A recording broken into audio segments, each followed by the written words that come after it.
بسم اللہ الرحمن الرحیم، اللہم صلی علی محمد و آل محمد۔ السلام علیکم آپ تمام تر دیکھنے والوں کو میں آج 16ویں روزے کی اسپیشل خصوصی ٹرانسمیشن میں کہتی ہوں خوش آمدید۔ اور بحیثیت مسلمان ہمارا ایمان ہے آخرت پہ، اور ہمیں بچپن سے ہی سزا اور جزا کے جو کانسیپٹ ہے اس سے بھی متعارف کرایا جاتا ہے۔ یہ زندگی جو کہ 4 روز کی ہے، اس میں ہی بتایا جاتا ہے اگر آپ زندگی میں اچھے اعمال کرتے ہیں تو اللہ پاک آپ کو دنیا میں بھی اور آخرت میں بھی، وچ از دا الٹیمیٹ لائف، جس میں ہم نے ہمیشہ زندہ رہنا ہے، اس کے حوالے سے بتایا جاتا ہے۔ اور اکثر ساتھ میں ہم یہ بات کرتے ہیں جب بچہ پہ گھروں میں بچوں کی پیدائش ہوتی ہے تو ایک دعا جو بچوں کے لیے حوالے سے کی جاتی ہے وہ یہ ضرور ہوتی ہے کہ اللہ پاک ہماری اولاد کو صدقہ جاریہ بنانا ہمارے لیے۔ تو یہ جو صدقہ جاریہ ہے، اور ساتھ میں ایسے کون سے اعمال ہے جو کہ میں آخرت میں جو اگلی لائف ہے وچ از دا الٹیمیٹ لائف، اس میں ہمیں بینیفٹس دے گی۔ جی بہت شکریہ مدیہ۔ ناظرین، یہ جو نبی صلی اللہ علیہ وسلم کی حدیث مبارکہ ہے جس کا میں مفہوم آپ کے سامنے رکھ دیتا ہوں کہ جب بندہ مومن جب اس دنیا سے چلا جاتا ہے تو جیسے ہی وہ اس دنیا سے جاتا ہے اس کے اعمال کے دروازے بند ہو جاتے ہیں۔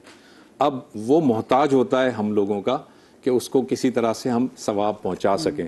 تو نبی صلی اللہ علیہ وسلم ہی کی حدیث کی روشنی میں آپ نے فرمایا کہ 3 عمل ایسے ہیں جو کسی کے یہاں سے دنیا سے چلے جانے کے بعد بھی وہ جاری رہتے ہیں اور ان کا ثواب اس مردے تو یا اس مرحوم تک پہنچتا رہتا ہے، جس میں سے ایک ہے صدقہ جاریہ، دوسرا ہے علم نافع، کسی کو اس نے علم سکھا دیا، اور تیسری جو چیز ہے وہ ہے اولاد صالحہ، یعنی اپنی اولاد کی اس نے اس طرح تربیت کی اور ایسے پرورش کی کہ اس کے چلے جانے کے بعد بھی اولاد اپنی اس ڈگر پر قائم رہی اور اس کا ثواب اس شخص کو ملتا رہا۔ اور یہ ایک بہت بڑی بات ہے کہ آپ کا اس دنیا سے چلے جانے کے بعد بھی اگر آپ چاہتے ہیں کہ آپ کا اکاؤنٹ کھلا رہے اور وہ جو ہے وہ وہاں کی جو کرنسی ہے وہ آپ کو ملتی رہے، تو یہ جو 3 چیزیں ہیں وہ بڑی امپورٹنٹ ہیں، اور آج ہم اسی پر گفتگو کریں گے۔ بالکل جی، کیونکہ انٹینشنز آپ کی بس اچھی ہونی چاہیے، نیک ہونی چاہیے، پھر وہاں پہ جو بھی کرنسی چلتی ہو وہاں پہ وہ کنورٹ ہو جاتی ہے۔ ہمارے ساتھ موجود ہے علامہ جواد حسین عابدی صاحب موجود ہے، بہت عرصے بعد کیونکہ جواد بھائی آ جائیں تو علامہ جواد حسین عابدی صاحب موجود ہے، ہمارے ساتھ مفتی نور رحمانی بھائی موجود ہیں، ہمارے ساتھ عائشہ بلال موجود ہے، اور ہمارے ساتھ ہماری بڑی پیاری نعت خوان بہن جویریہ سلیم موجود ہے۔ آپ تمام تو لوگوں کو میں اس خصوصی ٹرانسمیشن میں خوش آمدید کہتی ہوں، اور سب سے پہلے تو بہت عرصے کے بعد کیونکہ جواد بھائی بھی اور نور بھائی بھی ٹرانسمیشن میں آپ سے ملاقات ہو رہی ہے تو خوش آمدید آپ کو اسپیشلی۔ اور جواد بھائی، پہلا آپ سے سوال یہی ہے کہ جو صدقہ جاریہ ہے یہ کیا ہوتا ہے؟ بسم اللہ الرحمن الرحیم۔ دیکھیے، جیسے کہ انٹرو میں آپ نے اور زبیر بھائی نے بہت خوبصورتی سے بیان فرمایا کہ جو بھی اعمال ہم دنیا میں انجام دیتے نا، ان کی جو پرچھائی ہے یا جو ان کی یوں کہیے اثر ہے، اس کے آخرت میں باقی رہنے کو، نیک اعمال کے اثر کے باقی رہنے کو صدقہ جاریہ کہا جاتا ہے، اور اسی کو ایصال ثواب کے عنوان سے بھی یاد کیا جاتا ہے، یا اسی کو مکافات عمل بھی کہا جا رہا ہوتا ہے، یا اسی کو دیگر آپ تعبیرات میں استعمال کر سکتے ہیں۔ دیکھیے، بنیادی طور پر یہ بات ذہن میں رہنی چاہیے کہ جو عمل بھی دنیا میں انجام دیا جا رہا ہے اس کا اچھا اثر ہو یا برا، وہ ملنا آخرت میں ہے۔ اسی لیے حدیث مبارکہ میں الدنیا مزرعۃ الآخرہ، دنیا آخرت کی کھیتی ہے۔ سے مراد یہ کہ جو بھی آپ یہاں انجام دے رہے ہیں وہ آخر میں آپ کو ضرور نظر آنا ہے۔ ایک مقام پہ قرآن مجید میں آیا وَمَن يَعْمَلْ مِثْقَالَ ذَرَّةٍ خَيْرًا يَرَى وَمَن يَعْمَلْ مِثْقَالَ ذَرَّةٍ شَرًّا يَرَى۔ اندازہ لگائیے، جو پروردگار خیر کے بھی ذرے کو محفوظ کرنے والا ہو اور برائی کے بھی ذرے کو محفوظ کرنے والا ہو، تو اگر ہم صدقہ جاریہ قصد کی نیت سے، ارادے کی نیت سے، اور اللہ سبحانہ وتعالیٰ کی رضا حاصل کرنے کے لیے اور اس کا اجر جزیل حاصل کرنے کے لیے اگر کریں گے تو خدا بند متعال اس سے ہمیں محروم کیوں کرے گا؟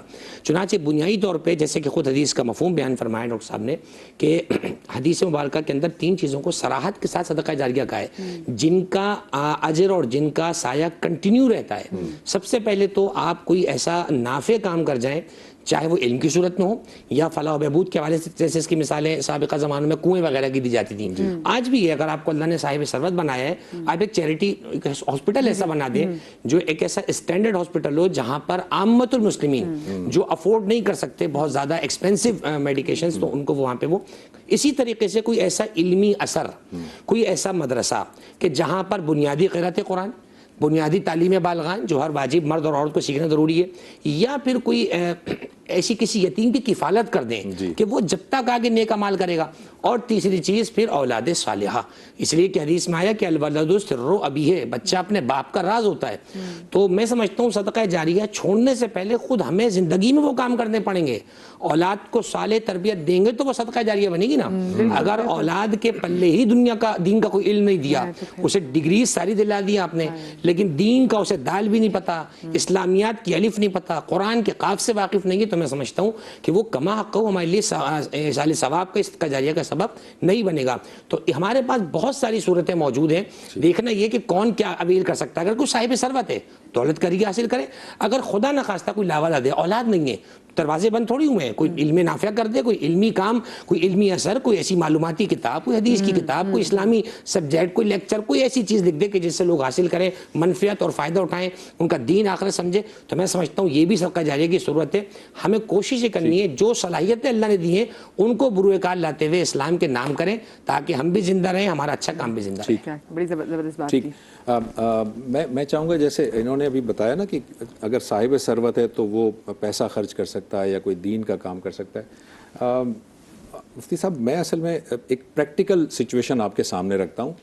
ہماری جو ہے وہ بیشتر آبادی ایسی ہے جو کہ ورکنگ کلاس ہے, مزدور ہیں. کوئی بیچارہ گڑھا کھود رہا ہے, کوئی سڑک کھود رہا ہے, کوئی پانی لے کے آ رہا ہے, کوئی رکشہ چلا رہا ہے, کوئی ریڑھی لگا رہا ہے. ان کے پاس نہ تو اتنا مال ہے, نہ وہ بیچارے خود اتنے ویل ورسڈ ہیں, نہ اتنے لٹریٹ ہیں. ان کو نہیں پتا, ان کو جو مسجد میں مولوی صاحب بتا دیتے ہیں وہ کر رہے ہوتے ہیں. وہ کس طرح سے علم نافعہ کا کام کر سکتے ہیں, وہ نہیں کر سکتے. نہ ان کے پاس دولت ہے کہ وہ کوئی ایسا صدقہ جاریہ کر دیں. زیادہ سے زیادہ وہ اپنی اولاد کی ایک حسن اخلاق کے لیول پر تو تربیت کر سکتے ہیں, لیکن دین کے معاملات خود انہیں نہیں پتا تو وہ کیسے کریں گے. تو ایسے افراد کے لیے تو اگر دنیا سے وہ چلے جائیں گے تو دروازہ تو پھر بند ہو جائے گا. ان کو ذرا آپ بتائیے گا کیسے ایڈریس کریں گے ایسے لوگ. نحمد و نصلی علی رسولہ الکریم, اما بعد, فاعوذ باللہ من الشیطان الرجیم, بسم اللہ الرحمن الرحیم. تمام تعریفیں اللہ سبحانہ و تعالیٰ کے لیے اور درود و سلام و اللہ کی رسول, ہم سب کے آقا, ہم سب کے مولا, تاجدار مدینہ, تاجدار ختم نبوت, حضور محمد رسول اللہ صلی اللہ علیہ وآلہ وسلم.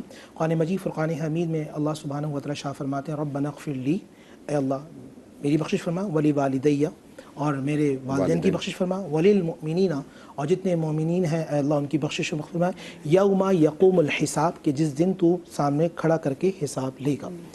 ایسے لوگ کے جو مزدور طبقہ ہے جن کی طرف آپ نے نشاندہی کی کہ جن کے پاس علم نہیں ہے اور ان کے پاس اس طرح کی دولت بھی نہیں ہے کہ وہ کنویں کھدوا دیں یا وہ کسی یتیم بچے کی کفالت کر لیں, اسکالرشپ لے لیں, یا پھر وہ مساجد بنوا دیں, اور علم بھی اتنا نہیں ہے کہ وہ علم نافع والا معاملہ ہو کہ کتابیں لکھ دیں جو بعد میں لوگ پڑھتے رہیں.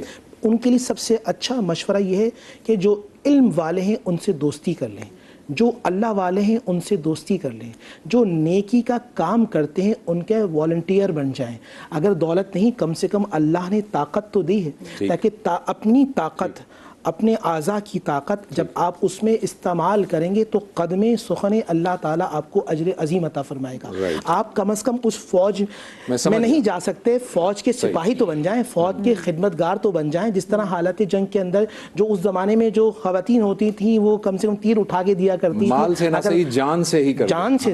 تو سب سے پہلے تو یہ کہ جو علم والے ہیں, جو جن کو اللہ نے معرفت الہی, معرفت رسول جن کے پاس ہے, آپ ان کے ساتھ بیٹھیں گے تو آپ کو اللہ اس کے رسول کی معرفت آئے گی. اور جب اللہ اس کے رسول کی معرفت آئے گی تو زمین کے اندر ہوں تب بھی اس کے ذاکر ہوں گے, زمین کے اندر ہوں تب بھی اس کے ذاکر ہوں گے, کیونکہ جن کی سنگت میں آپ بیٹھتے تھے, رسول خدا صلی اللہ علیہ وسلم کی حدیث ہے کہ جب نمازی مسجد میں نماز پڑھتا ہے اور دنیا سے چلا جاتا ہے تو مسجد اللہ سے دعا کرتی ہے, پروردگار ہائے وہ ہم سے تیرا وہ نمازی چلا گیا جو تیری عبادت کرتا تھا. اور پھر قرآن مجید فرقان حمید 13ویں 14ویں 15ویں سپارے کے اندر پڑھیں, ایسے نیک لوگ جب اللہ کی بارگاہ میں ٹریول کر رہے ہوتے جن کا تعلق اللہ. مفتی صاحب میں آپ کو انٹرپٹ کروں گا, ایک بریک کا وقت ہوا ہے, آپ اس کو کنٹینیو کیجیے گا بریک کے بعد. ناظرین ایک چھوٹا سا بریک لیتے ہیں, یہیں سے کنٹینیو کریں گے.